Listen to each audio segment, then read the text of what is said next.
já jsem Ken a vítám vás u dnešního videa. Takže dneska to bude velice spontánní video. Z tohohle videa by mohla být třeba i série podle toho, jestli se vám to bude líbit nebo ne.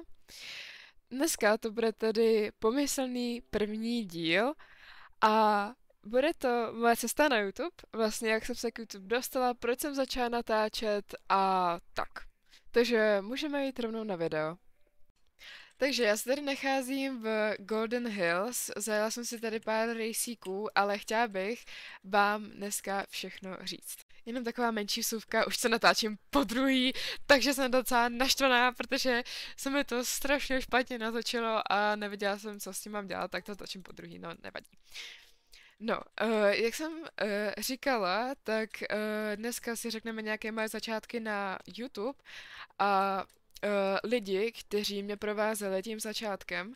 Jako první, řeknu to tak nějak jako stručně, ani bych to nějak nechtěla rozebírat, možná třeba budeme třeba v dalších videích o tom nějak mluvit. Podle toho, jak se vám to bude líbit, když se vám to bude líbit, tak budou další videa už na určité téma.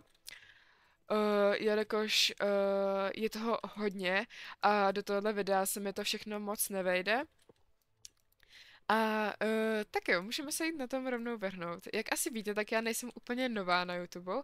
Už točím od roku 2020, vlastně od karantény, když byl covid. Tak my se s kamarádem ze třídy jsme se vlastně shodli na tom, že budu natáčet na YouTube a že tam budeme dávat nějaké různé naše hry a nějaké kraviny a bizární věci, které jsme v té době dělali a hráli. No, takže jsme vždycky po té online hodině jsme se sešli, nebo jako zavolali jsme si a hráli jsme nějaké různé hry. Já jsem si, jakož jsem neměla že nějak žádné typ programy, tak jsem si koupila v Pepku asi za 50 korun nějaký stativ. A na tom jsem si samozřejmě dala telefon a točila jsem si obrazovku telefonem, jakože stativem. Jakože jsem měla prostě, asi to chápete všichni. A nebylo to úplně, mělo to hroznou kvalitu, mělo to hrozné pixely. Ale byly to moje začátky. A bohužel teda ty videa už nemám. Ale moc mě to bavilo. Potom, i když vlastně škola už byla, tak jsme si pořád volali. Hráli jsme třeba Among Us, Granny, různý kraviny na Robloxu a tak.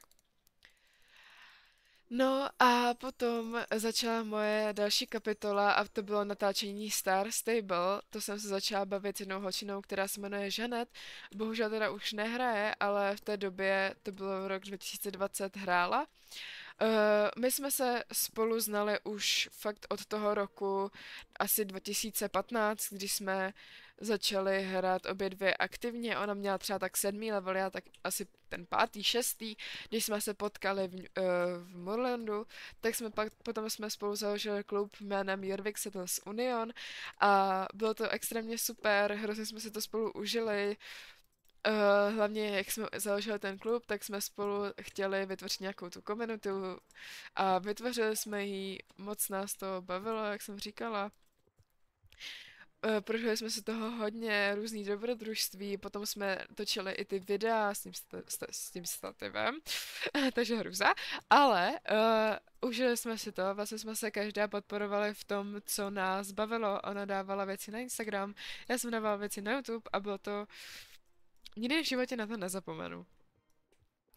Potom jsem se začala bavit s Lucikou, nebo vlastně já jsem se s ní bavila furt, protože byla to holka z naší třídy a bohužel se potom odstěhovala, takže jsme se už moc pak nebavili. Ale já jsem jí donutila hrát Sosko. Takže já jsem jí k tomu vlastně přivedla a začala hrát Soso a začali jsme spolu hrát a natáčet různý videa, různý challenge, podcasty, ásky a takový různý kraviny. A byli jsme spolu taková nerozlučná dvojka, protože jsme si spolu chtěli udělat svůj, jak se to jmenuje, jo, kanál. Já jsem v té době vystupovala pod jménem Candy, takže C-K-A-N-D-I. Já se asi partner do Steveka. No, takže jsme si chtěli udělat náš YouTube channel LAC, neboli Lucika a Candy. Bylo to fakt super. Já si myslím, že to byla asi moje nejvíc užitá část na Star Stable, protože jsme se spolu taky... Já jsem se vlastně bavila s Lucikou a Žanet zároveň. A takže jsme byli taková trojka, měli jsme spolu vlastně ten klub, ten Jorvik Sailors Union. Měli jsme i spolu nějaké twiny, jako koníky a hodně jsme toho měli společného, hodně jsme se bavili, ten klub jsme vedli, tu komunitu a všechno. Takže to nás velice bavilo a nikdy na to nezapomenu. Potom jsem se začala bavit se Siuškou. Teď mě asi extrémně zhejtíte, ale v té době bylo strašně populární mít trenérku a staračku na Star Stable. Jakože jste vám nějaká holčina pravidelně chodila na účet a starala se vám tam o koně a trénovala je. A no, tak to jsem samozřejmě musela mít taky. No, takže jsem dala můj účet neznámému člověku, který se pak ukázal, že byl superový člověk a fakt jsem za to moc ráda, že jsem se s ním takhle mohla bavit. Měli jsme mega moc společných věcí, byli jsme dobré kamarádky, ale kámen. No a já si myslím, že už asi si už nehraje, nebo podle toho moc jí nevídám a ani není na Instagramu moc aktivní, tak si myslím, že už nehraje. Většina kamarádek už nehraje, se kterými jsem hrála. No a potom jsem se začala bavit s Violet Coolshield, což s ní jsem toho taky hodně zažila. Byla to moje, troufnu si říct, jedna z nejlepších kamarádek, jakože vůbec. Jakože i když to byla tady nějaká holčina, se kterou jsem se bavila přes tady počítač, mobil, nevím co, tak jsem jí měla extrémně ráda a brala jsem jí fakt jako nejlepší kamarádku. A nikdy nezapomenu na to, jak jsme si navzájem kupovali koně a my jsme se vlastně shodli na koni a pak jsme si dali twiny, takže máme twina šedého Fjorda Pumpkinčánka. Violet teda dost často, no i když ani ne moc často, ale třeba jednou, dvakrát za měsíc ji potkávám. Myslím si, že sídlí na EE3. Což tam třeba fakt za ten jednou za měsíc tam chodím, jakož tam znám hodně lidí. No a potom jsem se začala bavit s Nechuš. S Nechuš jsem se vlastně začala bavit kvůli tomu, že ona byla hodně populární na TikToku a my jsme se bavili kvůli tomu, že jsme točili stejný obsah na ten TikTok a měli jsme podle mě i podobně sledujících followerů na TikToku. A takže jsme se začali bavit podle toho, že jsme jako od sebe měli nějakou tu inspiraci, byli jsme taky dobrý kamarádky, i jsme spolu hráli Susko. Ona byla taky chvíli i v mém klubu, takže to jsme se taky užili. No a já si myslím, že se můžu asi přesunout k nejdelší části dnešního videa a to je Eliška. S Eliškou jsem toho mega moc prožila, ale s Eliškou vlastně, jak jsme se vůbec poznali. Jednu dobu bylo hodně rozšířené mít RPčko. Takže jsem si samozřejmě musela jsem být in, takže jsem musela mít RPčko. Můj první kůň v RPčku byl Quint, což je ten ryzák, takový ten Belgik. A já jsem si hledala trenéra, protože v té době bylo hodně malých i velkých stájí, superové komunity, superové kluby, superové týmy, fakt nikdy na to nezapomenu. Jaký to v té době bylo, jak to bylo populární a jak všichni měli RPčko a jak se snažili a fakt ty Instagramy těch RP borinek byly nádherný. A já jsem sledovala jedny stáje, jmenovala se to nějak Jorvik Stables, nebo něco takového, prostě sídlil v Jorvik Stables a ona tam trénovala právě Eliška. A já jsem jí požádala, aby mi mohla dát jednu lekci a když jsme vlastně spolu trénovali, tak jsme trénovali samozřejmě v Marlies, protože to je to je takové naše srdcové místo. A v Marlies jsme spolu měli teda ten trénink, byl to parkourový trénink a já jsem si to tam krásně odjezdila a potom jsme zjistili, že jsme skoro stejné osoby, že máme stejné názory, máme společné věci, jezdíme na koních, milujeme Sosko, takže jsme se potom rozhodli, že si uděláme své stáje. Což byly The Equestrian Premium Stables. Myslím si, že je znáte. Momentálně teda už nejsou, ale Eliška má stáje York Private Stables, o kterých jste taky určitě slyšeli, já jsem o nich už mluvila. A teda v těchto stájích bylo hodně lidí.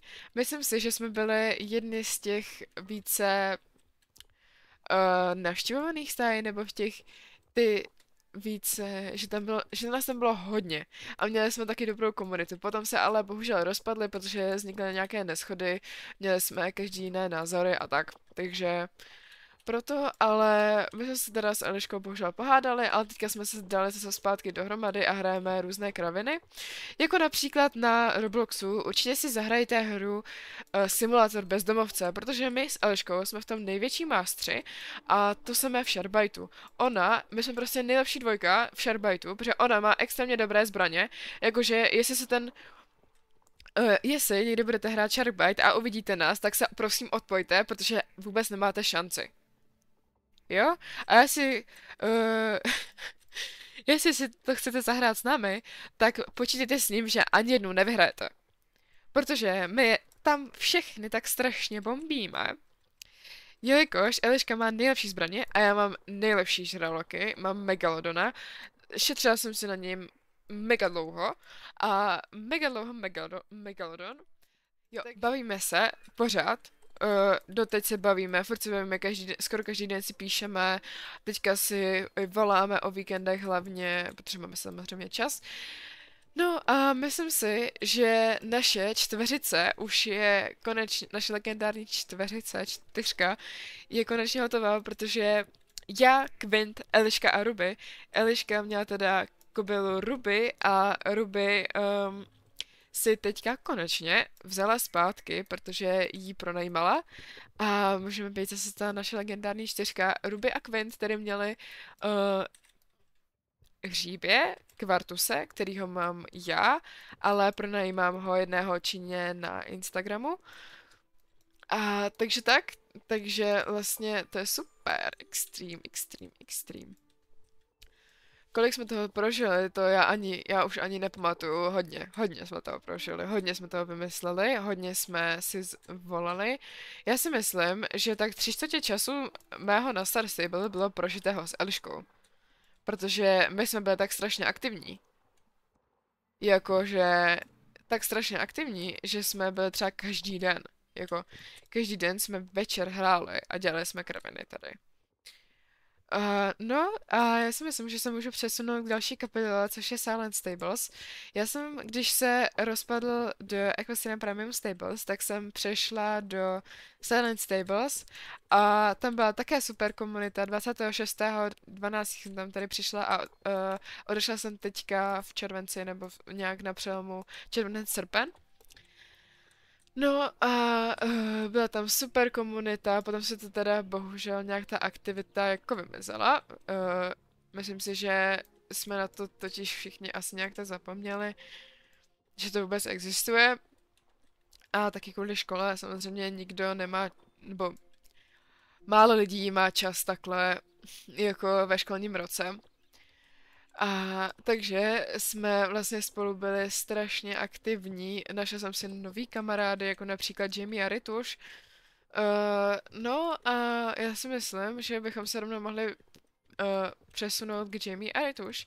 S Jamie se momentálně pořád bavím, Rituš teda není už bohužel moc aktivní, ale má taky velkou část tady na mém YouTube, jelikož já jsem, že natáčela moc videí s Eliškou, budete to mít tady nahoře, v info, takové tom info okénku, a také budete mít videa se mnou jak se jmenuje, jo, Jamie, sorry, s Jamie a budete tam mít, jak jsem říkala, i se Siuškou video. No a takže, um, jo, co jsem to chtěla? Jo, Rituš a Jamie, my jsme se vlastně dali dokupy kvůli Silentu, jak jsem říkala. Rituška, já, Jamie, to byla taková trojice, my jsme si udělali naše vlastní stáje, už na ně teda moc nemáme čas, ani nebyli jako nějak aktivní, ani nebyli nějak pro ostatní, nějak veřejný, byly spíš jenom pro nás tři, abychom měli nějaké ty naše stáje, protože jsme chtěli mít stáje.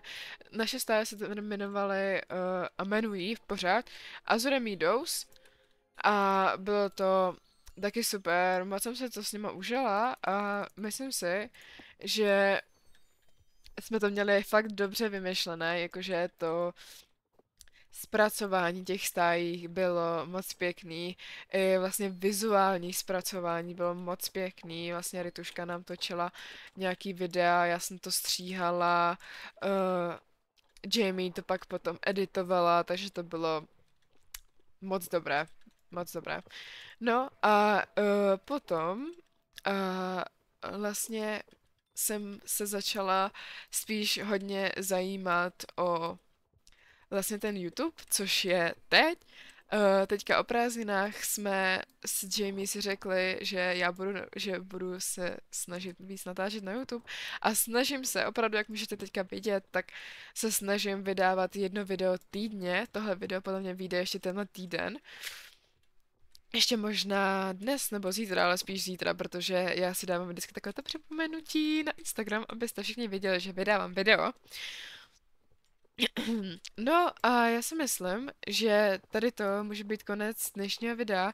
Hodně jsem vám toho řekla, jestli budete chtít, tak tady z toho bude ještě víc videí, protože jsem to řekla tak jako toho málo, trošku jsem to prolítla, ale budu mít určitě víc, když vás to bude bavit a když mi dáte vědět do komentářů, jestli vás tohle video bavilo, a jestli budete chtít další díly ohledně třeba to víc nějak probrat a tak, třeba i nějaké společné zážitky, jak jsem se vlastně k tomu YouTube jako dokopala, tak mi tam určitě napište. Tak jo, já se tady s vámi loučím a uvidíme se u dalšího videa. Tak ahoj.